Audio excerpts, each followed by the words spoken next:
Saludo mis hermanos en este día. Leemos en Santiago, capítulo 5 y su versículo número 9, que fue que leímos ayer y lo voy a leer de nuevo, pero vamos a hacer énfasis en el capítulo 10, en el versículo 10. Hermanos, no os quejéis unos contra otros para que no seáis condenados. He aquí el juez está delante de la puerta. Y el 10 dice: hermanos míos, tomad como ejemplo la aflicción de paciencia a los profetas que hablaron en nombre del Señor. Amén. Dios bueno, nos proponemos hablar de tu palabra en este día. Permite que sea de bendición para cada uno de los que han de escuchar. Gracias en Cristo Jesús. Amén. Quiero dar las gracias en este día a todos ustedes que nos hacen el favor de escucharnos. Cuando me levanté dije, hoy es un día de dar gracias y de estar agradecido y de ser agradecido. Además, gracias también porque sé que muchos de ustedes están compartiendo estas reflexiones. Síganlo haciendo. Vamos a ver cómo seguimos alcanzando otras personas. Ese es el propósito, y gracias a cada uno de ustedes que lo están haciendo. Y sobre todo gracias a mi esposa, que es la que se encarga de hacer la edición y de enviarlo al grupo. Vuelvo y les repito que si alguno tiene alguna pregunta, algún comentario, lo pueden hacer, porque aunque es un grupo, los comentarios, las preguntas van a llegar directamente a mí y nadie más la va a ver. Nos interesa saber si ustedes están entendiendo y si necesitan alguna explicación, ya sea del tema que se trate o de otras cosas, estamos a su disposición. Hermanos míos, tomad como ejemplo la aflicción y de paciencia a los profetas que hablaron en nombre del Señor. Hubo un tiempo en la Biblia en el que Dios cortó la comunicación directa con los hombres y decidió hablar por boca de los profetas. Es decir, estas personas eran enviados de Dios para hablar al pueblo, y su mensaje consistía en diferentes tópicos, diferentes temas. Cuando Dios necesitaba que su pueblo fuera corregido, fuera amonestado, fuera advertido de un juicio por su conducta.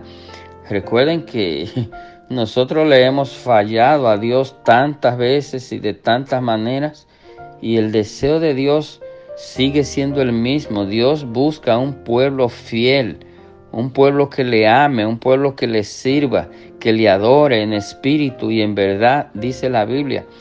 Y muchas veces nos hemos apartado de estos principios. Entonces, por esta razón, Dios hablaba a través de los profetas. Pero estos profetas que menciona la Biblia, todos pasaron por cosas que usted ni se imagina, desde su ministerio sirviendo a Dios hasta su muerte. Todos murieron violentamente. Esta persona dieron su vida, todos, por causa de la palabra de Dios, simplemente por decir lo que Dios le mandaba decir. Cuando usted lee cualquiera de los profetas en la Biblia, usted va a encontrar una frase muy común que era utilizada por ellos. Así dice Jehová, así dijo Jehová. Nunca ellos hablaron por voz propia. Cuando fueron profetas de Dios, hubieron también personas que se hicieron llamar profetas, pero no lo eran. Profeta era solo los que transmitían el mensaje de Dios. Entonces, Santiago aquí nos está animando a nosotros y nos pone como ejemplo la aflicción que vivieron estas personas simplemente por predicar el evangelio. Es decir, en nosotros, predicar el evangelio o estar envuelto en las cosas de Dios no nos exonera de tener que pasar aflicciones, es decir, problemas, es decir, situaciones difíciles, muchos hermanos incluso su propia vida la van a tener que dar, o la vamos a tener que dar porque no sabemos lo que estamos vivos todavía, por causa del Evangelio de Cristo. Entonces, ese es un buen ejemplo, saber que todas estas personas dieron su vida, pero sabes que no se quejaron nunca. Eran aprisionados cuando iban y le hablaban a un rey de esto, soberbio, y el rey no quería escuchar el mensaje o quería escuchar solo lo que quería escuchar, y esta gente pagaban con su libertad y pagaron con su vida, pero no se quejaron. En medio de la aflicción tuvieron paciencia, es decir, en medio del sufrimiento confiaron en Dios. Dios quiere que esa sea nuestra actitud, porque como nosotros no estamos seguros de si lo que está pasando, no sabemos con seguridad, ni podemos decir con seguridad, esto lo mandó Dios. Ahora, lo que sí sabemos que hay solo dos maneras, ya lo dije, o lo manda Dios o lo permite Dios, y cualquiera de las dos que sea, Dios lo que quiere es sacar lo mejor de cada uno de nosotros. Y hablaba con mi esposa, o mi esposa me dijo algo ayer, creo que fue, le dije, sí, tienes razón, el juicio de Dios realmente es para los cristianos, en el sentido de que a quien Dios quiere amonestarnos es a nosotros los cristianos, porque el mundo nunca ha sido bueno. Lo dije en una prédica en la iglesia, y recuerden, el problema de hoy día no es el mundo, el problema somos los cristianos. Y déjenme explicar por qué. El mundo siempre ha sido el mundo siempre ha estado en pecado, el mundo siempre va a estar en pecado, en desobediencia. Y lo único que le resta al mundo, el que no es cristiano, es venir y pedir perdón ante Dios. Pero nosotros que somos cristianos, Dios tiene un propósito aún en medio de la aflicción, aún en medio de las pruebas, de las dificultades. Dios tiene un propósito con usted y conmigo y con cada uno de nosotros, sus hijos.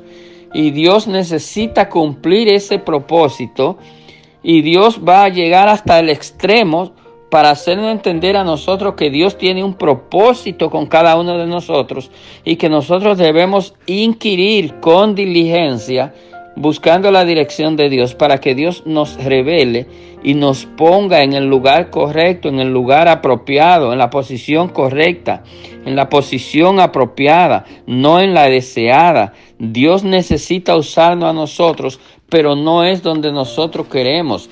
Dios quiere usarnos a nosotros, a cada uno de nosotros, a usted y a mí, pero Él tiene un espacio para usted y tiene un espacio para mí, y ahí es que Dios lo quiere a usted, y ahí es que Dios me quiere a mí. Por tanto, no dejemos que la aflicción o las aflicciones de este tiempo nos desenfoquen del propósito de Dios. Busquemos la dirección de Dios para que nosotros entonces podamos entender y podamos ser de bendición, porque Dios quiere usarnos para bendecir a otros y para alcanzar el mundo. Ese es el propósito principal. Por eso le hago énfasis en que repartamos los mensajes específicamente a las personas que no son cristianas, para que ellos entiendan que ellos están entre la espada y la pared. ¿Por qué? Porque es un asunto de tiempo. No sabemos si es hoy, si es mañana, pero el Señor Jesús viene, o nosotros iremos a Él. Cualquiera de las dos maneras, debemos preocuparnos por estar preparados, por haber dado el paso, por haber creído en el Señor, por haber confiado en el Señor, por haber aceptado al Señor como nuestro Señor y como nuestro Salvador. Dios le bendiga mucho en este día. Bye bye.